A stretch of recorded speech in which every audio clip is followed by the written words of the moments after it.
अंधे प्रेम में प्रेमी और प्रेमिका कई जुर्मों को अंजाम देते हैं। इस बार भी कुछ ऐसा ही मामला सामने आया है जमशेदपुर से। जमशेदपुर में 7 अगस्त की रात को पति और पत्नी की हत्या हो गई थी।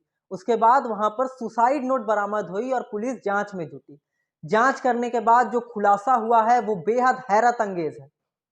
खुलासा में सामने आया है कि उस पति और पत्नी की जो बेटी है उसने अपने प्रेमी के साथ मिलकर अपने ही माता पिता की हत्या की और उसके बाद प्रेमी के साथ उसी रात फरार हुई और प्रेमी के घर में जाकर रुकी हुई। आज बात करेंगे इसी वारदात की। दिन था 7 अगस्त। रात को प्रेमिका ने प्रेमी के आने के लिए दरवाजा खुला रखा था। प्रेमी घर में आता है, स्कूटी को काफी दूर खड़ा कर देता है। मामला जमशेदपुर के मनीफिट का है। प्रेमी सलित अंदर आता है और प्रेमिका को उठाता है। प्रेमिका को उठाने के चक्कर में उसके माता पिता भी उठ जाते हैं। उसके बाद प्रेमी हथौड़े से सबसे पहले पिता के ऊपर वार करता है और पिता की हत्या कर देता है। उसके बाद माता पर कुकर से वार करता है और माता की भी हत्या कर देता है।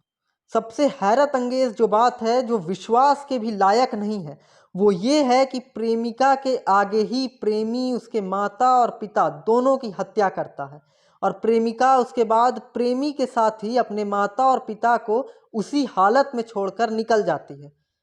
पुलिस ने एक और खुलासा किया है। उसके अनुसार केस को डाइवर्ट करने के लिए प्रेमिका ने ही सुसाइड नोट लिखा था, जिसे पुलिस ने बरामद किया। बाद में पुलिस ने मामले की जांच की और प्रेमी प्रेमिका के साथ बिरसा नगर में अपने घर में चल जाता है। अब इस मामले में एक मोड़ आता है। प्रेमी अपने प्रेमिका से 22 वर्ष बड़ा है। प्रेमिका नाबालिग है, वो 15 वर्ष की है और उसे प्रेम सलित से तब होता है जब सलित उनके घर में 1.5 महीने भाड़े में रहता है।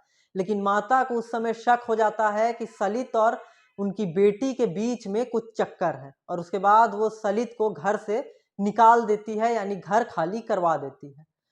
इस मामले के सामने आने के बाद तरह तरह की लोग बातें कर रहे हैं और सब अपनी राय रख रहे हैं।